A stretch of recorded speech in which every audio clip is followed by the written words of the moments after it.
The Game of Life and How to Play It by Florence Scovel Shinn. Chapter 6, Casting the Burden, Impressing the Subconscious. When man knows his own powers and the workings of his mind, his great desire is to find an easy and quick way to impress the subconscious with good, for simply an intellectual knowledge of the truth will not bring results. In my own case, I found the easiest way is in casting the burden. A metaphysician once explained it in this manner. He said, "The only thing which gives anything weight in nature is the law of gravitation. And if a boulder could be taken high above the planet, there would be no weight in that boulder." And that is what Jesus Christ meant when he said, "My yoke is easy and my burden is light."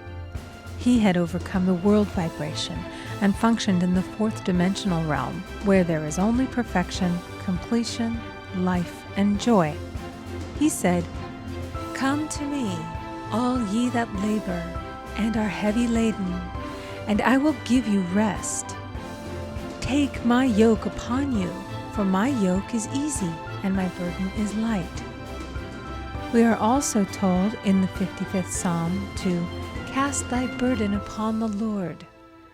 Many passages in the Bible state that the battle is God's, not man's, and that man is always to stand still and see the salvation of the Lord.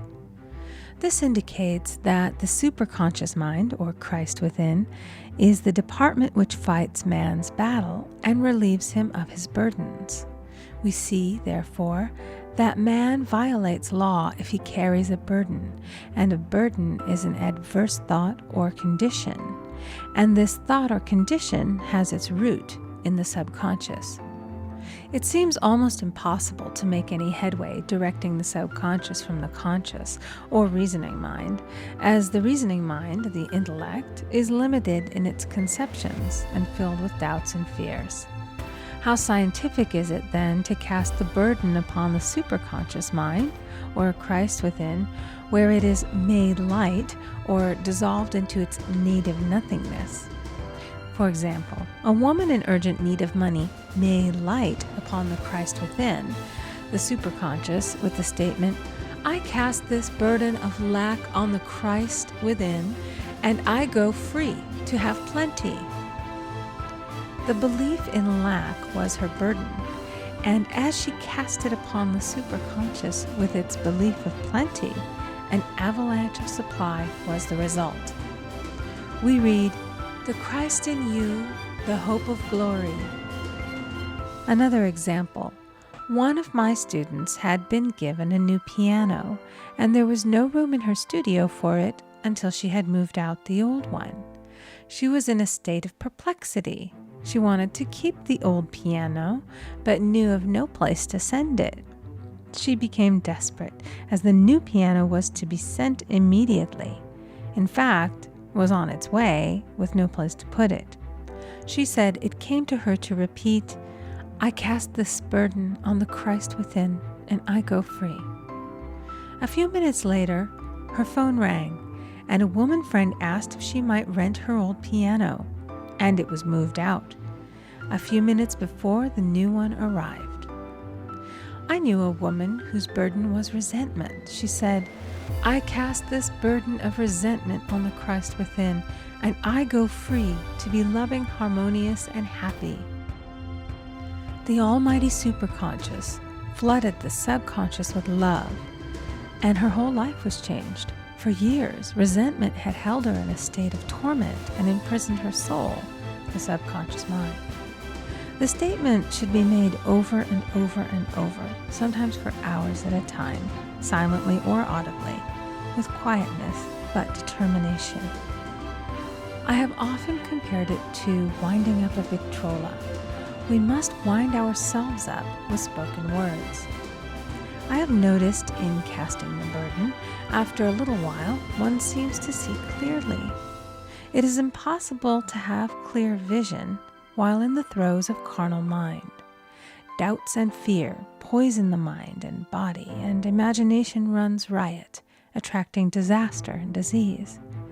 In steadily repeating the affirmation, "I cast this burden on the Christ within and go free," the vision clears, and with it a feeling of relief, and sooner or later comes the manifestation of good, be it health, happiness, or supply.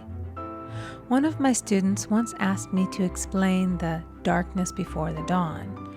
I referred in a preceding chapter to the fact that often, before the big demonstration, everything seems to go wrong, and deep depression clouds the consciousness.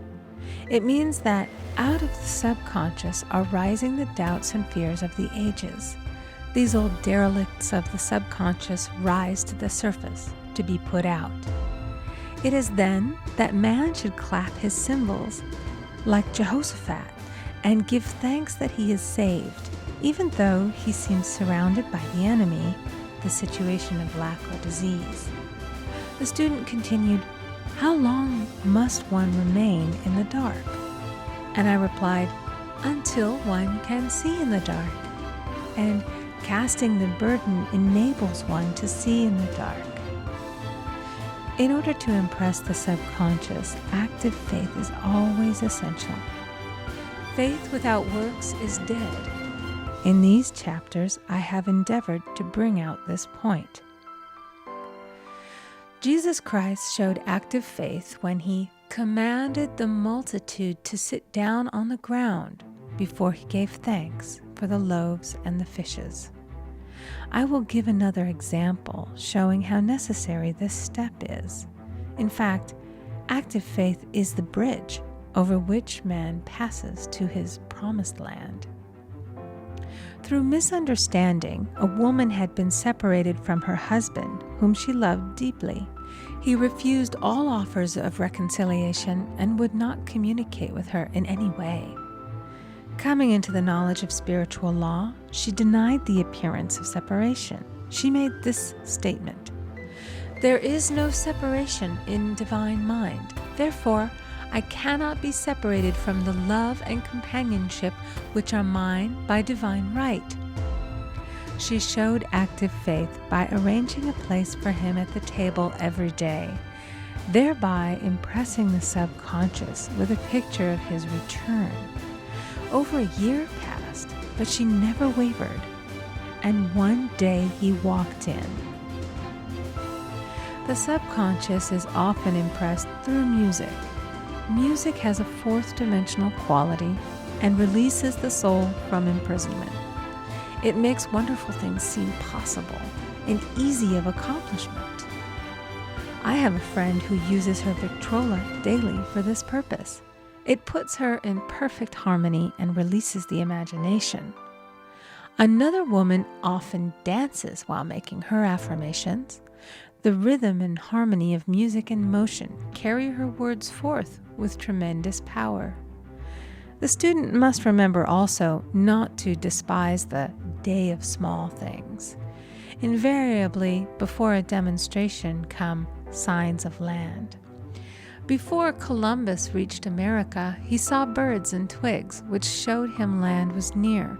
So it is with a demonstration, but often the student mistakes it for the demonstration itself and is disappointed. For example, a woman had spoken the word for a set of dishes. Not long afterwards, a friend gave her a dish which was old and cracked. She came to me and said, "Well, I asked for a set of dishes, and all I got was a cracked plate." I replied, "The plate was only signs of land. It shows your dishes are coming. Look upon it as birds and seaweed." And not long afterwards, the dishes came. Continually making believe impresses the subconscious. If one makes believe he is rich and makes believe he is successful, in due time he will reap. Children are always making believe, and "Except ye be converted and become as little children, ye shall not enter the kingdom of heaven." For example, I know of a woman who was very poor, but no one could make her feel poor. She earned a small amount of money from rich friends who constantly reminded her of her poverty and to be careful and saving. Regardless of their admonitions, she would spend all her earnings on a hat, or make someone a gift, and be in a rapturous state of mind. Her thoughts were always centered on beautiful clothes and rings and things, but without envying others. She lived in the world of the wondrous, and only riches seemed real to her. Before long, she married a rich man, and the rings and things became visible. I do not know whether the man was the divine selection, but opulence had to manifest in her life, as she had imaged only opulence. There is no peace or happiness for man until he has erased all fear from the subconscious. Fear is misdirected energy and must be redirected or transmuted into faith.